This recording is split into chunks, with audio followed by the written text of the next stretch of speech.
Assalamualaikum warahmatullahi wabarakatuh. Perkenalkan, nama saya Gamal Saputra. Di sini saya mau ngejelasin tentang pendahuluan apa sih itu valuasi tambang.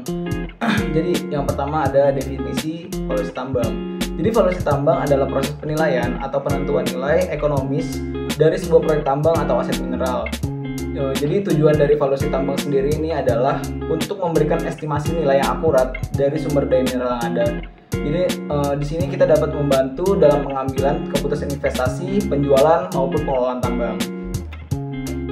Terus pentingnya valuasi tambang nih apa sih? Jadi pentingnya valuasi tambang itu adalah untuk pengambilan keputusan investasi.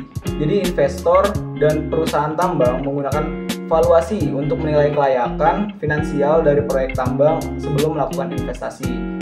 Terus yang kedua juga ada penilaian aset. Penilaian aset itu adalah dalam akuisisi atau merger. Valuasi tambang juga bisa membantu menentukan harga yang wajar untuk sebuah aset tambang. Terus yang ketiga ada pengelolaan risiko. Pengelolaan risiko itu adalah memahami nilai dan potensi tambang. Terus juga membantu dalam mengelola risiko yang terkait dengan fluktuasi harga komoditas dan biaya operasional. Lalu apa saja sih proses dari valuasi tambang itu sendiri? Yang pertama ada eksplorasi dan penelitian awal.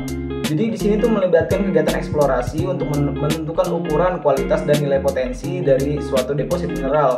Ini juga termasuk pengumpulan data geologi dan penilaian awal dari sumber daya. Terus yang kedua ada estimasi sumber daya dan cadangan. Jadi di sini menggunakan data eksplorasi untuk mengestimasi jumlah mineral yang dapat diekstraksi dengan metode yang ada. Jadi estimasi ini dibagi menjadi sumber daya berdasarkan informasi yang terbatas dan cadangan berdasarkan informasi yang lebih akurat. Terus yang ketiga ada analisis ekonomi.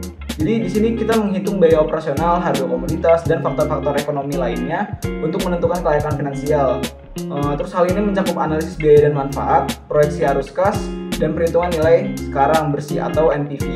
Terus ada evaluasi kelayakan proyek. Jadi di mana di evaluasi kelayakan proyek ini kita menilai kelayakan teknis dan ekonomis dari suatu proyek tambang. Hal ini termasuk studi kelayakan dan analisis sensitivitas untuk memahami bagaimana variabel yang berbeda mempengaruhi nilai proyek tambang tersebut. Sekian penjelasan saya mengenai pendahuluan untuk evaluasi tambang. Kurang lebih mohon maaf. Assalamualaikum warahmatullahi wabarakatuh.